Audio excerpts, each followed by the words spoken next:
Picture this: 1993, crowded Bombay streets, cigarette smoke thick in the air.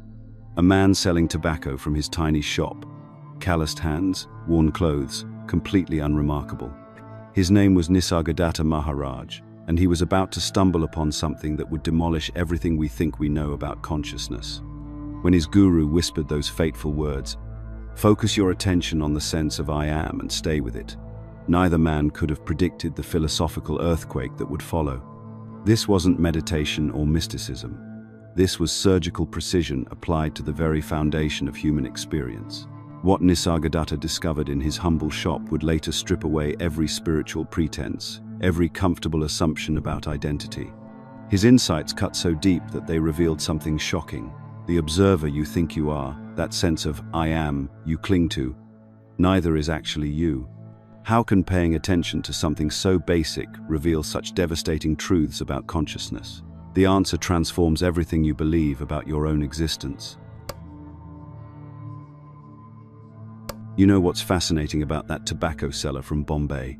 The most radical thing Nisargadatta ever said wasn't about transcending the ego, it was about transcending the very thing most spiritual seekers desperately cling to as their ultimate identity, the observer. I need to be honest with you about something. For years I thought I had it figured out. I'd sit in meditation, watching my thoughts come and go, feeling that profound sense of peace that comes from identifying as pure awareness. I am the witness, I'd tell myself. I am the one who watches but is never touched by what I observe. It felt so clean, so spiritual, so evolved. And that's exactly the problem. Here's what Nisargadatta understood that most spiritual teachers won't tell you. The witness is the most seductive trap on the entire spiritual path. It's like upgrading from a prison cell to a penthouse suite. You're still imprisoned, but now the cage is so beautiful you don't want to leave. Think about how appealing witness consciousness feels. When you identify as the observer, you get to feel spiritually superior to all those unconscious people caught up in their dramas. You get to maintain a sense of self while claiming to be beyond the self. You get to be someone, the enlightened witness, while pretending you're no one. It's the ego's final, most brilliant disguise. Nisargadatta saw right through this spiritual materialism. He said something that still gives me chills. The witness is both unreal and real. The last remnant of the illusion. The first touch of the real. Do you understand what he's pointing to here? The witness is like the morning star. It appears to be the brightest light in the sky until the sun rises and reveals it was just another celestial object. I watched this play out in meditation communities for decades. Sincere seekers would replace their identification with their thoughts and emotions with identification as the witness of thoughts and emotions. They'd trade, "I am angry," for, "I observe anger arising." They'd exchange, "I am confused," for, "I witness confusion in awareness." Same prison, different bars. But here's where it gets really uncomfortable. Even the statement, "I am the witness," creates the fundamental duality that keeps you trapped. There's an I, there's the witnessing, and there's whatever is being witnessed. Three things: subject, process, object. The very structure of witness consciousness maintains the illusion of separation that spiritual practice is supposed to dissolve. Nisargadatta would hammer this point relentlessly with his visitors. Someone would come to him proud of their witnessing abilities, describing how they could observe their mind without getting caught up in it. His response was always the same devastating question: who is aware of the witness? This question destroys everything. If you can be aware of, in yourself as the witness, then clearly there's something beyond the witness that's doing the being aware. So what is that? You try to make that into another witness, and the same problem arises. You try to make it into pure awareness, and you're back to making yourself into a thing, an identity, a someone. The psychological mechanism that keeps us attached to observer identity is brilliant in its simplicity. The witness feels like progress because it's partially true. Witnessing does happen. Awareness is present. The mistake is in making awareness into your identity, in claiming ownership of what's actually an impersonal process. Watch what happens in your own experience. Right now, sounds are being heard, but can you actually find a hearer? Thoughts are arising and passing away, but where is this thinker you imagine yourself to be? Seeing is occurring, but when you look for the seer, what do you actually find? This is where the fear kicks in, and I understand it completely. If I'm not the observer, not the witness, not the one who's aware, then what am I? The mind starts scrambling, trying to find something, anything, to be, because the alternative feels like annihilation. But here's what Nisargadatta discovered in that Bombay apartment above his cigarette shop. The fear of not being someone is just another movement in awareness. The one who's afraid of losing their identity as the witness is just another appearance, another wave in the ocean trying to convince itself it's separate from the water. I see this constantly in meditation retreats and spiritual communities. People sit for hours, proud of their ability to witness their experience without reaction. They've learned to observe their breath, their body sensations, their emotional states. They feel like they're making real progress, and in one sense they are, but they're also constructing a new, more subtle form of spiritual ego. The witness identity feels so convincing because it seems to solve the problem of suffering while maintaining a sense of self. You get to keep being someone, the enlightened observer, while claiming freedom from identification. It's like having your cake and eating it too, spiritually speaking. But here's where everything I'm sharing connects to something much larger. The insights I'm discussing come from years of studying not just Nisargadatta, but the entire tradition of radical non-dual understanding that traces back to ancient Hermetic principles. If you're ready for teachings that go even deeper than what's possible to share publicly, I need to tell you about something extraordinary. The Insights Academy has compiled the most complete version of the Kybalion ever assembled, knowledge so transformative that most platforms won't even allow it to be discussed.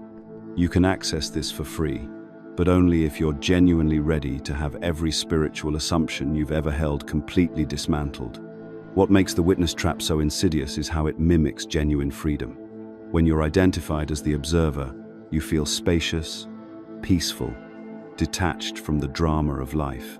But this detachment is still a position, still a stance, still a way of being someone in relationship to experience. Real freedom isn't about finding the right identity, even a witnessing identity. It's about the recognition that all identity is a movement within what you actually are. The witness appears and disappears just like thoughts, emotions, and sensations. It's not what you are, it's something that happens within what you are. And this brings us to an even more shocking recognition, one that will completely shatter everything you think you know about your spiritual journey. If the witness is just another appearance, if the observer is just another object in awareness, then what about the most sacred identity of all, the I Am itself? Because that, my friend, is where Nisargadatta's teaching becomes truly dangerous to every spiritual concept you've ever cherished.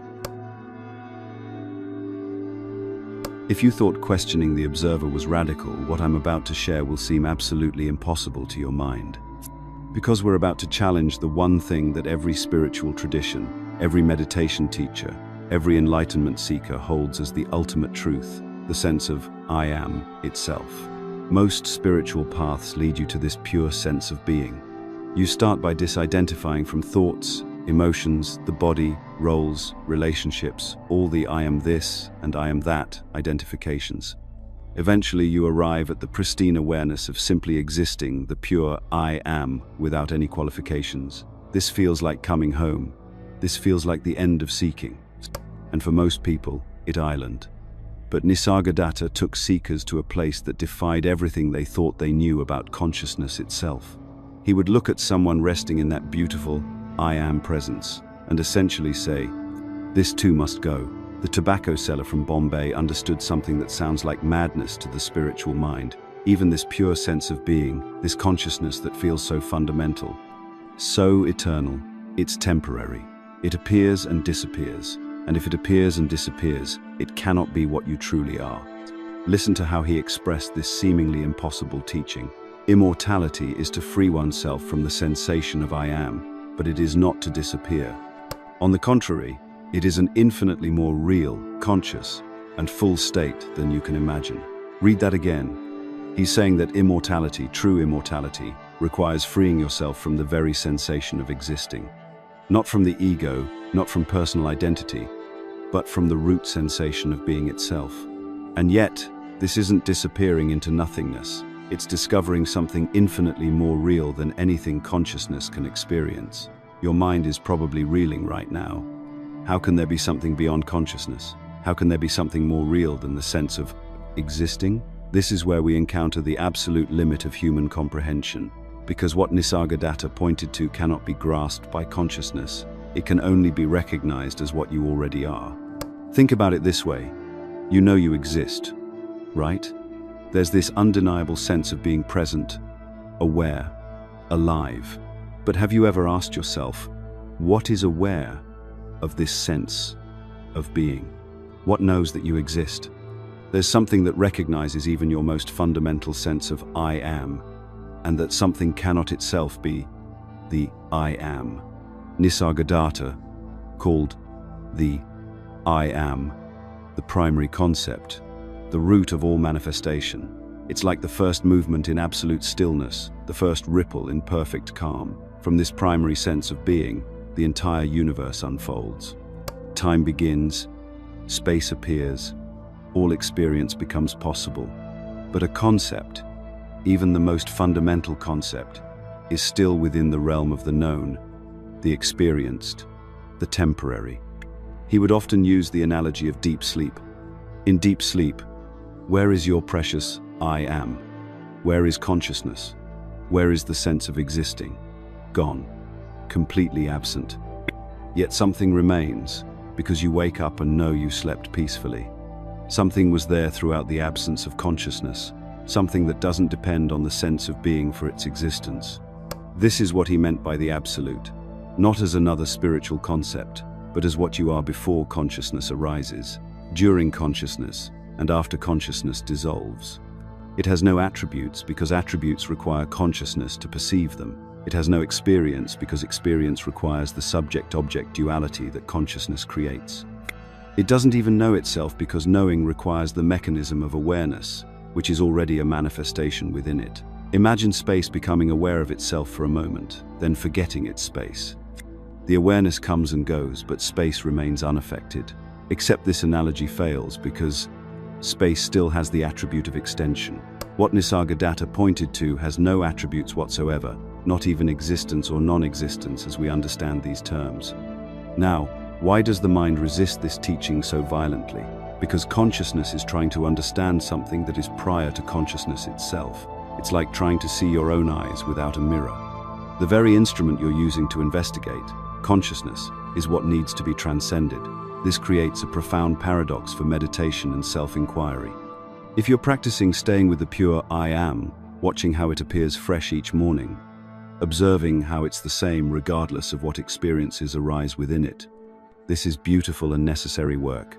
But Nisargadatta would push you beyond even this. He'd give instructions like this: stay with that pure beingness before it gets contaminated with any identity, any thought, any experience.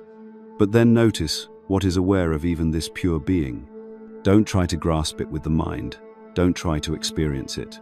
Just recognize what you are that makes even the knowledge, I exist, possible. This isn't about achieving some special state. You can't experience the absolute because experience requires consciousness, and consciousness is what appears within the absolute. It's more like recognizing what you've always been, but which gets overlooked because you're fascinated by the play of consciousness. Many people hear this teaching and think it's pointing toward nihilism or emptiness. They imagine some kind of void or blank state. This completely misses the point. What Nisargadatta called the absolute isn't empty. It's so full that it contains all possibilities, including the possibility of consciousness itself. It's not nothing, it's no thing, meaning it's not limited to being any particular thing. When he spoke of immortality as freedom from the sensation of I am, he wasn't talking about becoming unconscious. He was pointing to what you are that doesn't come and go with states of consciousness. What you are that doesn't depend on the sense of being for its reality. What you are that is equally present whether consciousness is there or not. This teaching demolishes the comfortable spiritual identity of being pure consciousness or the self or universal awareness. These are still identities, still concepts, still within the realm of the known. The final dissolution isn't into some grand cosmic consciousness. It's the recognition that what you truly are was never born, never became conscious, and will never die. If you're feeling completely lost right now, that's actually a good sign. The mind's confusion when confronted with this teaching is like a wave trying to understand the ocean. The wave can know other waves, can experience the surface, can even recognize its essential wetness. But to know the ocean's depths, the wave must dissolve entirely, not into nothing, but into what it always was. This is why Nisargadatta called his teaching the final understanding. Not because it's the last thing you learn, but because it's the end of the learner entirely. What remains when even the I Am is seen through? That's what we'll explore as we go deeper into the most radical spiritual teaching ever given.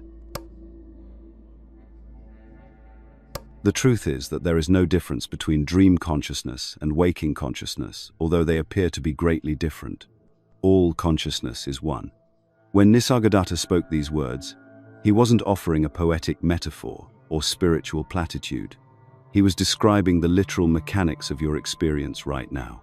What you're calling your waking life, this moment, reading these words, the sounds around you, the thoughts forming in your mind, all of it has the exact same ontological status as last night's dreams. Think about your most vivid dream from recent memory. In that dream, you had a body, you interacted with people, objects felt solid, emotions were real, time seemed to flow. The dream had a storyline, consequences mattered, and you were completely convinced of its reality while it was happening. Now here's what will disturb you. The mechanism creating that dream experience is identical to the mechanism creating what you call being awake right now. We've already seen how the observer is an illusion, how even the I Am consciousness must be transcended. But this teaching goes deeper. It reveals that the entire stage upon which these illusory identities perform is itself a mirage. The difference between dream and waking consciousness isn't qualitative, it's merely a matter of duration and consensus. In your nighttime dreams, you wake up and realize it was just a dream. But consider this, you've never actually awakened from the dream of waking consciousness. You've simply moved from one dream state to another, calling one sleep and the other reality. Nisargadatta saw through this fundamental confusion. He recognized that consciousness itself is the dream maker, continuously projecting the appearance of a solid, continuous world through a series of momentary flashes. Watch your experience carefully right now. What you call continuous awareness is actually a rapid succession of discrete moments of knowing, like frames in a movie creating the illusion of smooth motion. Each moment of consciousness arises, presents its content, and disappears, only to be replaced by the next moment. The sense of continuity, of being the same person who was here a moment ago, is a story consciousness tells itself. This understanding demolishes our most basic assumptions about what's real. Your relationships, your achievements, your fears, your plans, all of these exist within the dream of waking consciousness. They're no more or less real than the relationships and dramas that unfold in your sleeping dreams. The emotional investment you have in your life story is like a dream character taking their dream adventures seriously. But here's where most people resist violently. We've built our entire identity around the reality of our experiences. Our suffering feels real. Our love feels real. Our accomplishments matter to us. To hear that it's all dream stuff seems to invalidate everything we've worked for, everyone we've loved, every struggle we've endured. Nisargadatta anticipated this resistance. Treating everything as a dream brings freedom. As long as you give reality to dreams, you remain their slave. The key word here is treating. He's not asking you to become convinced intellectually that life is a dream. He's pointing to a practical approach that liberates you from the psychological heaviness that comes from taking the dream contents too seriously. Consider how differently you relate to your nighttime dreams once you wake up.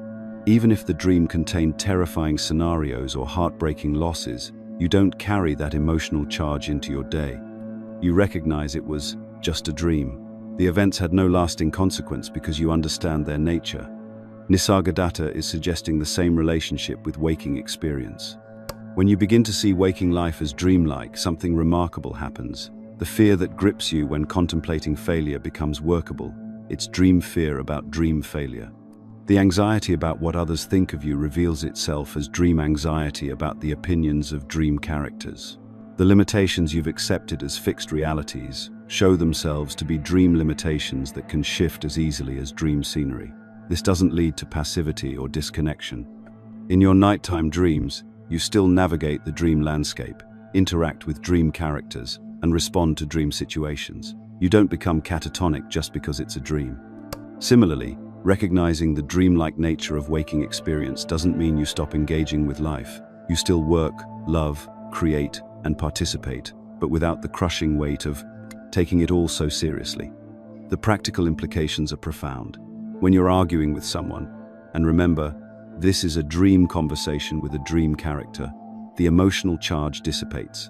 You can engage more skillfully because you're not defending a dream identity or trying to control a dream outcome. The argument might still serve a purpose within the dream, but you're no longer enslaved by it. Here's a simple practice. Several times throughout your day, pause and ask yourself, how is this different from a dream? Look around at your environment. Notice the thoughts arising. Observe the emotions present. Can you find any qualitative difference between this and dream experience? Both involve consciousness presenting content. Both feel real while they're happening. Both involve identification with a character navigating scenarios. The liberating paradox is that you must use the dream to wake up from the dream. Consciousness, which creates the illusion, is also what recognizes the illusion. The very awareness reading these words is both the dreamer and what awakens from the dream. This is why Nisargadatta could say there's no difference between dream and waking consciousness. It's all the same awareness, playing different roles. Start practicing this perspective gently. When stress arises, remind yourself, this is dream stress. When joy comes, appreciate it as dream joy. When challenges appear, meet them as dream challenges. You'll discover that this approach doesn't diminish your capacity for appropriate response. It actually enhances it by removing the psychological friction that comes from over-identifying with dream content. The ultimate recognition is that even the one who realizes it's all a dream is part of the dream. There's no dreamer separate from the dream, no awakened person separate from the awakening. There's just this seamless display of consciousness, temporarily convinced of its own projections, occasionally recognizing its own nature, always perfectly whole regardless of what it appears to be experiencing. Here's something that might shock you. Nisargadatta Maharaj, one of the most revered spiritual teachers of the 20th century, spent much of his teaching career telling people to abandon their spiritual practices.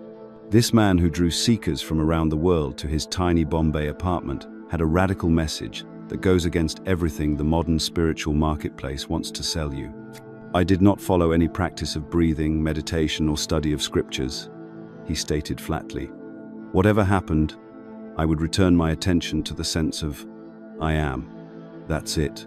No elaborate techniques, no years of disciplined sitting, no progressive stages of enlightenment, just a simple recognition of what was already present. But before you dismiss this as spiritual bypassing or laziness, understand what Nisargadatta was really pointing to.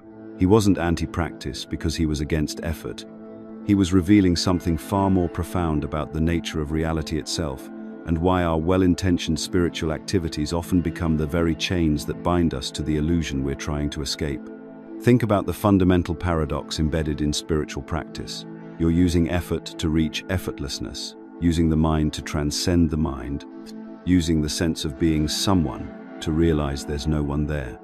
It's like trying to lift yourself off the ground by pulling on your own shoelaces. The very structure of practice reinforces the illusion of separation between seeker and sought, between the one who practices and the goal to be achieved. Nisargadatta saw this clearly. Every time you sit down to meditate, you strengthen the identity of being a meditator. Every time you perform a spiritual technique, you reinforce the sense of being someone who needs to do something to get somewhere. The practices become another form of ego building, just dressed up in spiritual clothing. The mind creates the abyss, and the heart crosses it, he would say. But here's what he observed. Most spiritual practices keep you busy building better bridges across an abyss that doesn't actually exist. You become addicted to the sense of spiritual progress, collecting meditation experiences like trophies, measuring your advancement through states achieved and insights gained. I've watched this happen countless times. Someone starts meditating and initially experiences genuine shifts, perhaps moments of peace, clarity, or expanded awareness. But gradually, the practice becomes another project for the ego. They start identifying as spiritual people, comparing their progress to others, seeking more exotic techniques or teachers. The practice that once pointed beyond the self becomes another way the self perpetuates itself. Nisargadatta was particularly sharp about this trap. The real does not die. The unreal never lived. Once you know this, the fear of death is gone, and with it all other fears. You have realized yourself. Notice what he's saying here. Realization isn't the result of a process. It's not something you gradually achieve through accumulated practice. It's an explosion, as he put it, a sudden recognition of what was always already the case.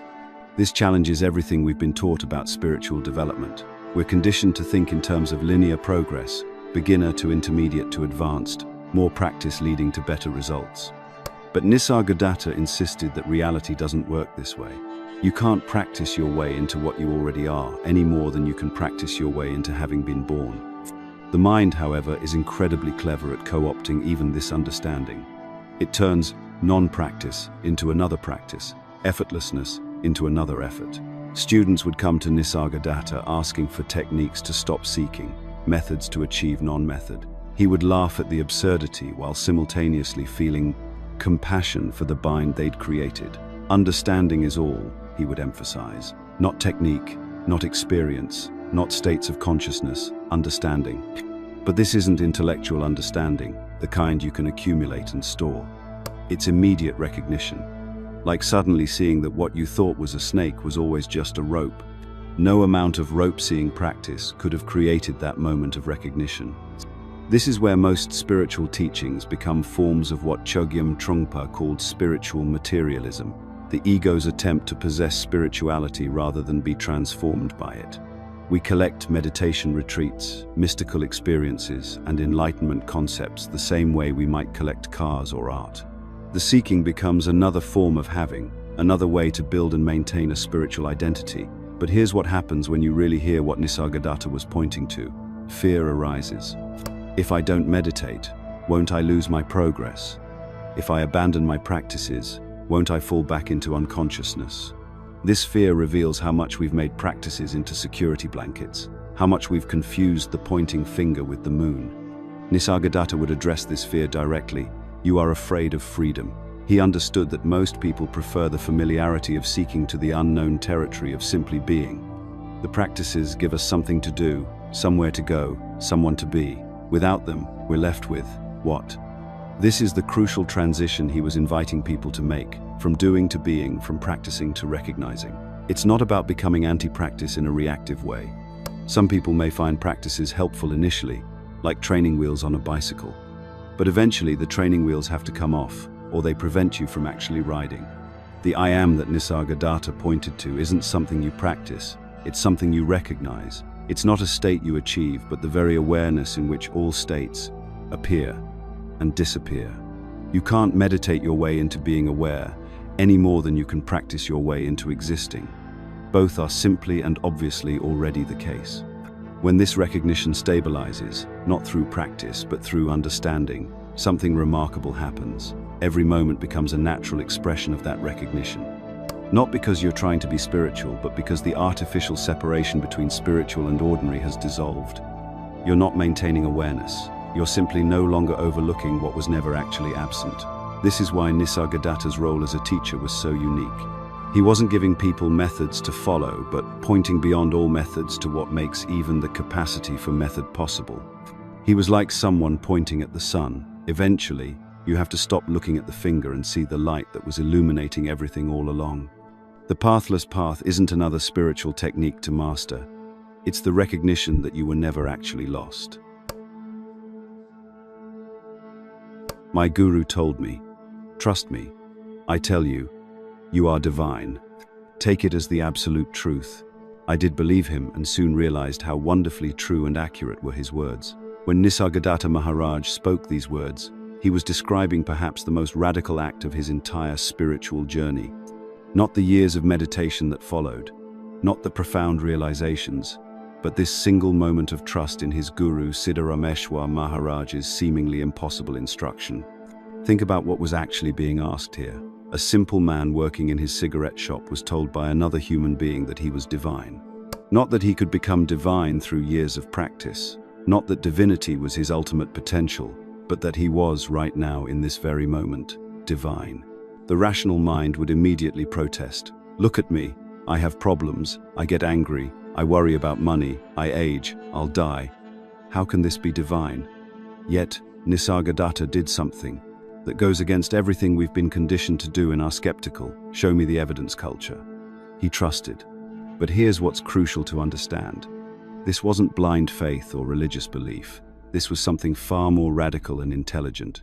The instruction Siddharameshwar gave was devastatingly simple. Focus on the pure sense of being, the I am, without any qualifications. Not, I am a shopkeeper, not, I am a spiritual seeker, not, I am confused, just the bare, naked sense of existing, of being present and aware. That's it. No complex visualizations, no mantras, no elaborate philosophical frameworks. Just this. Now, why would such a simple instruction require this kind of radical trust? Because the mind immediately wants to complicate it, to add something to it, to make it into a doing rather than a recognizing. The mind says, that can't be it, there must be more. What am I supposed to feel? What should happen? How will I know if I'm doing it right? Nisargadatta's trust wasn't in a concept or belief system. It was trust in the validity of his own direct experience when he followed the instruction. He wasn't asked to believe that he was divine in the way he might believe a religious doctrine. He was asked to investigate the nature of his own being and trust what he found there, even when it contradicted everything his mind told him about himself. This creates an interesting paradox that perfectly illustrates why we've been looking in all the wrong places. We live in a culture that's deeply suspicious of authority, especially spiritual authority. We've seen too many gurus abuse their position. Too many people surrender their intelligence to charismatic leaders. So when we hear about the guru-disciple relationship, our modern minds immediately recoil. But what Nisargadatta experienced wasn't submission to external authority. It was being pointed back to his own most intimate authority, the authority of his own being. Siddharameshwar wasn't giving him something foreign or asking him to adopt beliefs that contradicted his experience. He was pointing to what was already most obviously present but completely overlooked. Here's where it gets really interesting. The trust that was required wasn't trust in Siddharameshwar as a person. It was trust in the instruction itself, trust enough to actually test it. It's like someone telling you that you've been looking everywhere for your glasses when they're sitting on top of your head. You could argue about whether that person is qualified to tell you about your glasses, or you could simply reach up and check. The genius of the instruction, focus on I am, is that it doesn't require you to believe anything. It only requires you to notice what's already happening. You already have the sense of being present, of existing. This isn't something you need to create or achieve. It's the most basic fact of your experience right now. But here's why most people miss it entirely. We're so focused on the contents of our experience, our thoughts, feelings, sensations, perceptions, that we completely overlook the aware presence in which all of this is appearing. It's like being so fascinated by the movie that you forget about the screen. Nisargadatta often said, "The same water is in all wells. You just have to draw it from the one closest to you." What he meant was that this recognition of your true nature is available everywhere, through any authentic teaching, but you have to actually do the work of looking where you're being pointed. The trust he placed in his guru's instruction gradually transformed into direct knowing, but this transformation happened through investigation, not belief. Every time his mind would say, "This is ridiculous, I'm just an ordinary person," he would return to the instruction, focus on the pure sense of being. And every time he did this, he discovered that this sense of being was indeed completely ordinary, and simultaneously completely extraordinary. This is why the guru-disciple relationship, when it's authentic, is ultimately self-dissolving. The guru's job isn't to create dependency, but to point so clearly to what you already are that the relationship becomes unnecessary. Nisargadatta often told his visitors, "I have nothing to give you that you don't already have. I'm simply pointing to what you've overlooked." The practical aspect of this trust manifests very simply in daily life. When the mind creates stories about who you are, successful or unsuccessful, spiritual or unspiritual, enlightened or ignorant, you return to the bare sense of existing that underlies all these stories. When emotions arise, instead of getting lost in their content, You recognize the aware presence that remains unchanged whether emotions are present or absent. This isn't about suppressing thoughts or emotions. It's about recognizing what you are beyond all the changing contents of experience. The trust isn't in a belief system, but in your own capacity to recognize what's most intimate and obvious about your own being. What Nisargadatta discovered, and what his guru pointed him toward, was that the sense of being an individual person is itself an appearance within awareness, not what you fundamentally are. The I am that his guru directed him to investigate turned out to be the very awareness in which the sense of being a separate self appears and disappears. This recognition doesn't come through believing it conceptually. It comes through the radical trust to look where you're being pointed, again and again, until what you are becomes undeniably obvious. For the liberated one, the entire universe is their body. All life is their life. When Nisargadatta spoke these words, he wasn't describing some cosmic expansion of personal identity. He was pointing to something far more radical, the complete dissolution of the boundary between what you call yourself and what you call the world. Most spiritual teachings talk about unity as, if you're going to grow bigger, encompass more, become one with everything. But that's still the ego's dream of expansion. What Nisargadatta revealed is the opposite. There was never anyone separate to begin with. The universe doesn't become your body. You recognize that the sense of having a separate body was always a conceptual construction. Think about your direct experience right now. Where exactly does you end and the world begin? You might point to your skin, but that skin is known within consciousness. The room around you appears within the same awareness that knows your thoughts. The sounds, the sensations, the sense of space itself, all of it arising in the same undifferentiated knowing. Nisargadatta taught that the universe cannot exist without you, but not because you're cosmically important. It's because what you call you and what you call universe are both appearances within consciousness. Remove consciousness, and where is the universe? Where is anything? This teaching terrifies people. If the universe is just a concept, what happens to everyone we love? What about suffering, injustice, the things that matter? This is where most seekers either reject the teaching entirely or fall into spiritual bypassing, using it to avoid genuine engagement with life. But here's what's actually being pointed to. When you recognize that the external world is internal to consciousness, compassion doesn't disappear. It becomes authentic for the first time. When you were operating from the illusion of separation, your love was always contaminated with fear, possessiveness, the terror of loss. Now, seeing that there's no real separation, love flows without obstruction. Think of a city's electrical grid. When one bulb burns out, it doesn't damage the network. The power that illuminated that particular bulb continues flowing through thousands of other expressions. The bulb was never separate from the electricity. It was simply a temporary appearance of that same energy. This is how consciousness expresses itself through what we call individual lives. When a body dies, consciousness doesn't lose anything essential. What seemed separate was always just consciousness appearing as form, like waves appearing in water. The wave subsides, but the ocean remains untouched. Nisargadatta would often challenge visitors.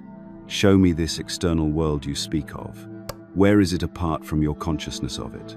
The tree you see, the sounds you hear, the very sense of being in a physical location, all of it is known within awareness. Without consciousness, there is no experience of any world at all. This isn't solipsism, the idea that only your individual mind exists. That's still operating from the assumption of a separate self. What's being revealed is that consciousness itself is primary, and both individual minds and external world are appearances within it. The philosophical implications are staggering. If consciousness creates the appearance of space and time, what exists beyond these constructs? Nisargadatta called this the absolute, that which expresses itself as space to appear infinite, and as time to experience itself as timeless. It's the source playing both observer and observed, the eternal appearing as temporal. But how do you contemplate this without losing your mind? Start with what you can verify directly. Notice that everything you've ever experienced has appeared within consciousness. Your childhood memories, your dreams, your current perceptions, all known within the same awareness. Even the sense of being a body in space is a phenomenon arising in consciousness. This understanding transforms relationships completely. The person sitting across from you isn't a separate being you're trying to connect with. Their consciousness appearing as form, just like what you call yourself. The love you feel isn't moving between two separate entities. It's consciousness recognizing itself. This is why Nisargadatta could say that for the liberated one, all life is their life. Not because they've expanded to contain everything, but because the boundaries that seem to separate life into fragments are seen as conceptual. There was always only one life, appearing as many. The deepest liberation comes from recognizing that death is impossible. What you truly are was never born and cannot die.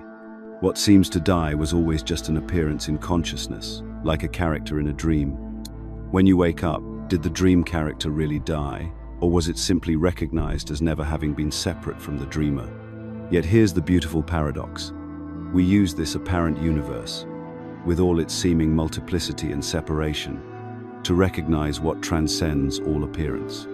We use concepts to point beyond concepts, forms to indicate the formless, time to touch the timeless. The practices you abandoned, the guru's instruction you trusted, the very seeking that brought you to this understanding, all of it was consciousness appearing as the path back to itself, the wave using its own movement to recognize the ocean. When you truly grasp this, something extraordinary happens. The desperate search for enlightenment ends, not because you've found something, but because you've recognized what was never lost. The seeker dissolves, not into some blissful state, but into the ordinary miracle of what island. The universe doesn't disappear when you understand this. It reveals itself as consciousness playing in form.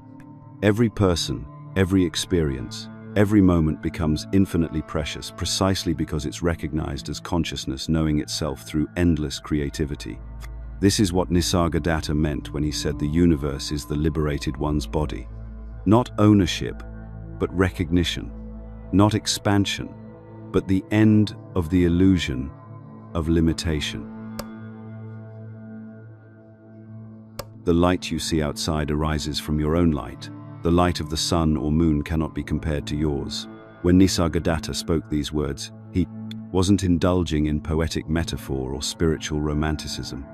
He was pointing to something so immediate, so present in this very moment, that most people miss it entirely because they're looking for something exotic or mystical. What is this light he's talking about? It's not the photons hitting your retina or the electrical impulses firing in your brain. It's the very capacity for experience itself, the pure awareness that makes any experience possible. Right now, as you hear these words, something is aware of them. That something is what Nisargadatta called your light. Here's what's remarkable. This light has been present in every single moment of your life, yet you've probably never noticed it directly.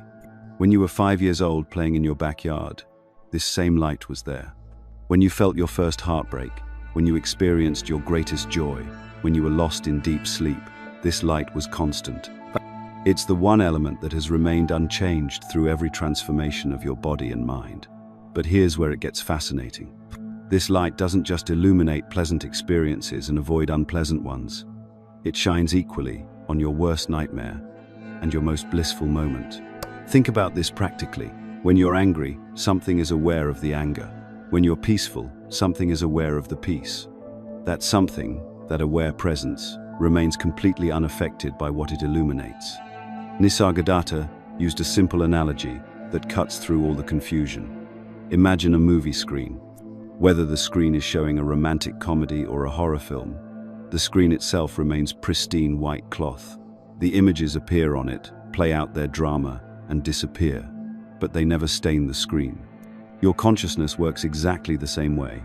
Thoughts, emotions, sensations, entire life stories play across this light, but they never touch it. Most people make a crucial error here. They confuse the movie for the screen. They identify with the content of consciousness rather than consciousness itself. You think you are the angry person, the worried person, the successful person, the struggling person. But these are just temporary images playing across your unchanging light. This confusion creates enormous suffering because you're trying to fix, improve, or protect something that's actually just a movie. It's like jumping into a film to save the hero from the villain. The whole drama is appearing in something that remains completely untouched by any of it. So how do you recognize this light directly? Nisargadatta gave very specific instructions, and they're surprisingly simple. Right now, notice that you're aware. Don't analyze what you're aware of, just notice the bare fact of awareness itself. That noticing, that aware presence, is your light. It has no color, no shape, no boundaries. It's not located in your head or your heart. It's simply island. The tricky part is that this light can't become an object of experience because it's what makes all objects possible. It's like trying to see your own eyes without a mirror. You can see everything else, but you can't make your seeing into something seen. Similarly, you can be aware of thoughts, feelings, and sensations, but you can't make awareness itself into just another thing you're aware of. This is why the seeking mind finds this teaching so frustrating. The mind wants to grasp, analyze, and possess this light. But the light is what's doing the grasping. It's like your hand trying to grab itself. The very effort defeats itself. Nisargadatta often said that touching this light, even for a moment, brings liberation. Why? Because in that moment of recognition, the entire story of being a separate individual struggling in a hostile world collapses. You realize you were never actually inside the movie. You were always the screen on which it appeared. But here's the paradox that drove many of his students crazy. This light is simultaneously the most personal thing about you and completely impersonal. It's your light. Nobody else can be aware through your awareness. Yet, it's the same light that shines in every conscious being. The sun in the sky is one sun, but it illuminates countless surfaces. Similarly, consciousness is one, but it appears to individuate through countless forms. This leads to one of Nisargadatta's most radical teachings. The I is present, even without the am. Most spiritual teachings focus on I am, the sense of being, of existing. But even deeper than the sense of being is pure subjectivity itself. Before you know that you are, something is present to potentially know.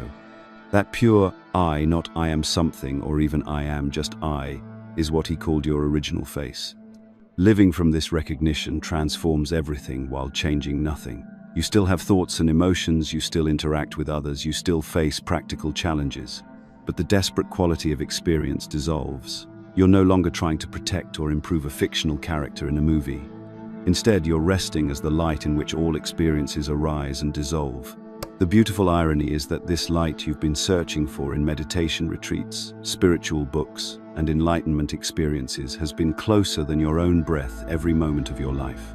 It's so ordinary, so present, so utterly simple that the seeking mind overlooks it completely while searching for something more impressive. The invitation isn't to achieve this light. It's already here. The invitation is to stop overlooking what has never been absent and can never be lost. In your original state, there is not even consciousness to be aware. As the Absolute, you are infinite and timeless. This statement from Nisargadatta stops most seekers dead in their tracks. We've followed the journey from person to witness, from witness to pure awareness, from awareness to the light of consciousness itself. But now we're being asked to go beyond even that luminous presence we discovered behind our eyes, beyond the very consciousness that seems so fundamental, so irreducible. What could possibly exist beyond consciousness? The mind recoils from this question because the mind exists within consciousness. It's like asking your shadow to describe what lies beyond light. Every thought, every concept, every spiritual realization you've ever had has occurred within the field of consciousness. So when Nisargadatta points to what preceded consciousness, what remains when consciousness itself dissolves, we're entering territory that cannot be mapped by any mental faculty. This isn't a blank void or empty nothingness. That would still be something consciousness could conceive. The absolute that Nisargadatta speaks of is infinite potential that doesn't know itself as anything at all.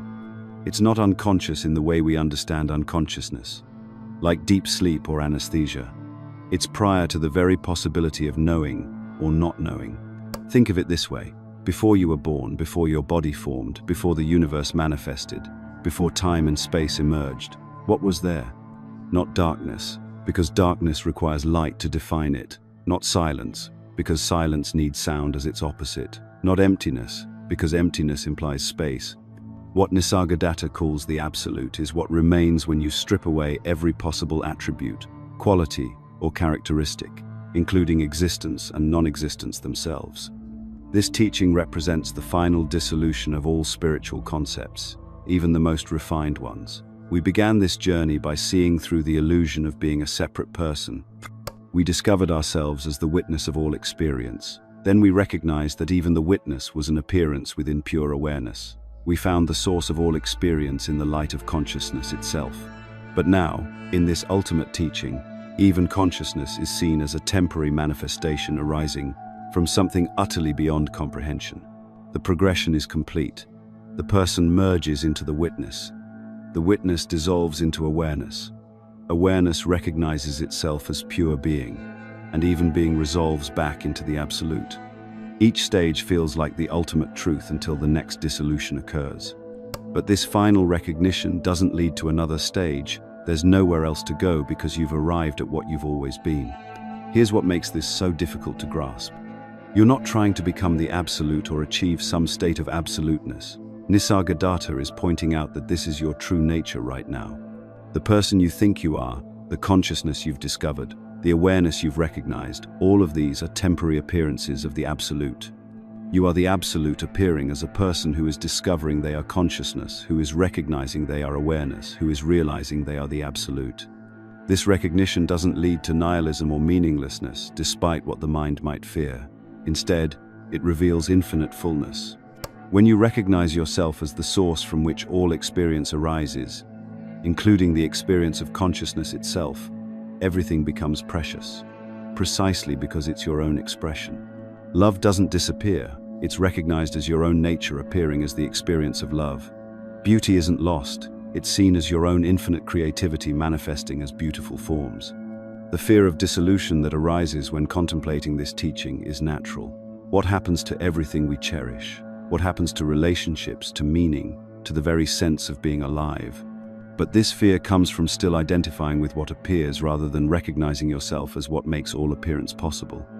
When you know yourself as the absolute, you don't lose anything. You recognize everything as your own expression. How do you contemplate something that cannot be known?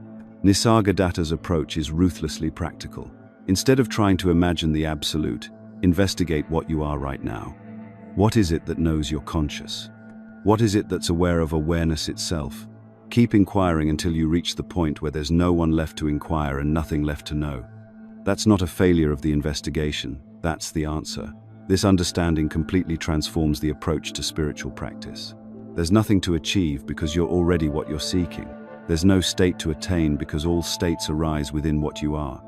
Yet practice continues naturally, not as a means to an end, but as the spontaneous expression of what you are. Meditation happens not to reach the absolute, but as the absolute appearing as meditation. The compassion that arises from this recognition is unlike anything that comes from the person or even from consciousness. When you know yourself as the absolute, you see that every being, every experience, every moment of suffering and joy is your own appearance. The person in pain is the absolute appearing as pain. The seeker searching for truth is the absolute appearing as seeking. The sage who has realized their nature is the absolute appearing as realization. This creates a profound paradox in teaching. How do you teach what cannot be taught about what cannot be known? Nisargadatta resolved this by pointing out that the teacher, the teaching, and the student are all appearances of the same absolute. The teaching happens within you, as you, for the dissolution of the illusion that you're anything other than what you've always been. Yet there's something beautifully absurd about this whole enterprise. Here we are, using consciousness to understand what lies beyond consciousness, using concepts to point to what cannot be conceived, using the mind to recognize what the mind can never grasp.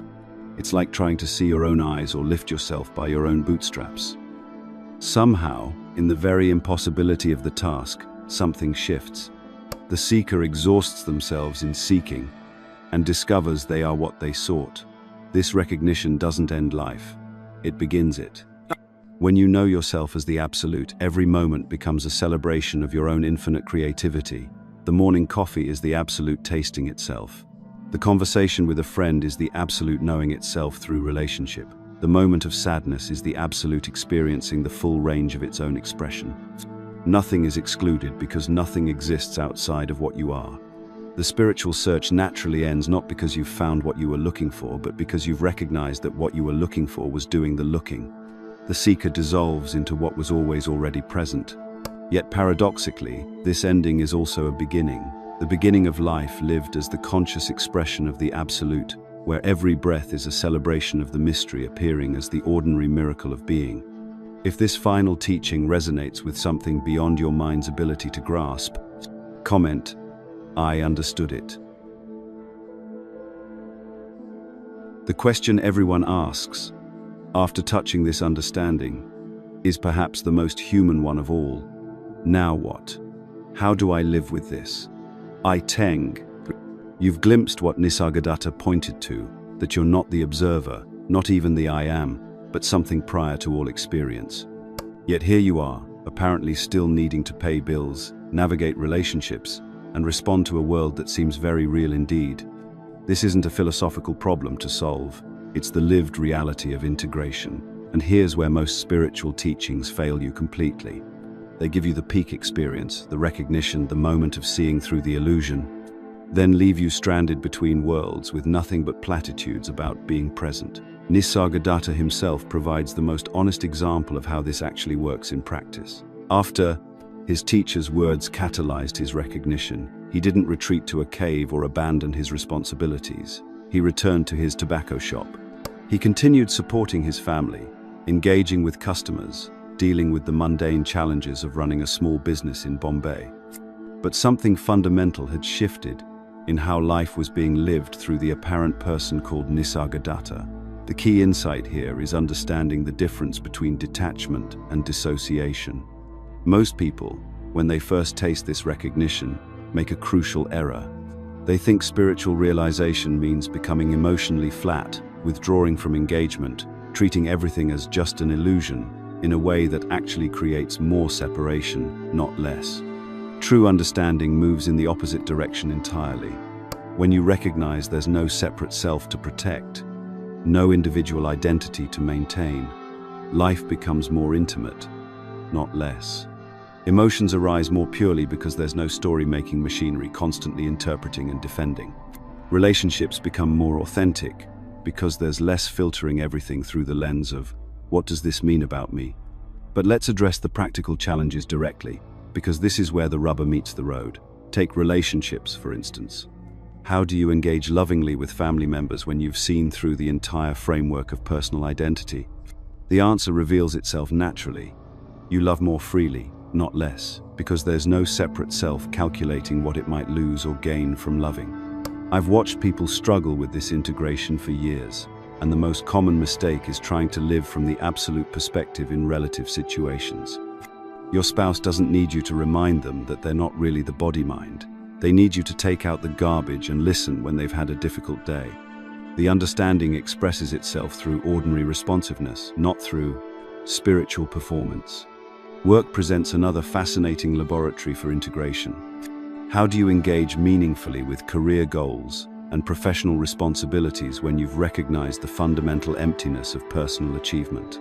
Again, the answer emerges organically. You engage fully because engagement is what's happening, not because a separate person needs to accomplish something. The quality of work often improves dramatically because there's less internal resistance, less energy wasted on workplace politics and ego protection. Decision-making transforms completely, though not in the way most people expect. There's no separate decider, correct, but decisions continue happening through the apparent person with remarkable clarity. Without the constant interference of personal agenda and fear-based calculation, choices align more naturally with what the situation actually calls for. It's less like making decisions and more like decisions making themselves through you. The compassion that emerges from this understanding isn't something you cultivate or practice. It's the natural fragrance of recognizing no fundamental separation between yourself and others. When someone is suffering, there's no sense of their suffering versus your compassion. Suffering is arising in consciousness, and response happens spontaneously, without the mediation of a helper identity. This creates one of the most beautiful paradoxes of integration. You care more deeply about everything, while simultaneously holding it all more lightly. You can be fully present to a friend's crisis without taking on their emotional state as your own. You can engage passionately with work projects, while remaining unattached to outcomes. You can love completely while knowing that all forms are temporary expressions in consciousness. The relationship with suffering undergoes a profound transformation. Personal suffering doesn't disappear. The body still experiences pain, emotions still arise, challenging situations still occur, but there's a fundamental shift in how suffering is met. Instead of resistance creating additional layers of psychological pain on top of unavoidable life circumstances, there's a more direct, intimate relationship with whatever's arising. Universal suffering, the recognition that pain and difficulty are woven into the fabric of manifestation itself, becomes neither a problem to solve nor a tragedy to mourn. It's simply part of the play of consciousness, no different from joy or beauty or any other arising. This doesn't lead to callousness, but to a more sustainable form of engagement with the world's pain. For those drawn to share these insights with others, another layer of integration emerges. The teacher-student dynamic dissolves into something more organic. There's no one here who has something that others lack, no special knowledge to dispense. Instead, there might be a natural pointing toward what's already present, a kind of reminder rather than transmission. Most people aren't interested in these conversations, and that's perfectly appropriate. The understanding expresses itself through ordinary interactions, kindness with the grocery store clerk, patience in traffic, presence with children, rather than through spiritual discourse. The deepest teachings often happen in complete silence, through the quality of being that's present when someone has stopped defending a separate self. Integration is never complete in the sense of reaching a final state. The understanding continues deepening, but not through accumulation of more knowledge. Instead, it's a process of increasing simplicity, of the recognition becoming more effortless and natural. Doubt and questioning don't disappear. They become part of the ongoing refinement, the consciousness knowing itself more intimately. Even the approach to death transforms. When you've recognized what you truly are, death becomes simply another appearance in consciousness, no different from sleep or any other transition. This doesn't eliminate the natural biological drive for survival, but it removes the existential terror that comes from imagining yourself to be only the body-mind. The ultimate integration is recognizing that there was never anyone to integrate anything. Life lives itself through the apparent person with perfect intelligence, and your job isn't to manage this process but to stop interfering with it. The impossible becomes possible when you realize you were never separate from possibility itself. If this video resonated with you, let us know by commenting, "I understood it."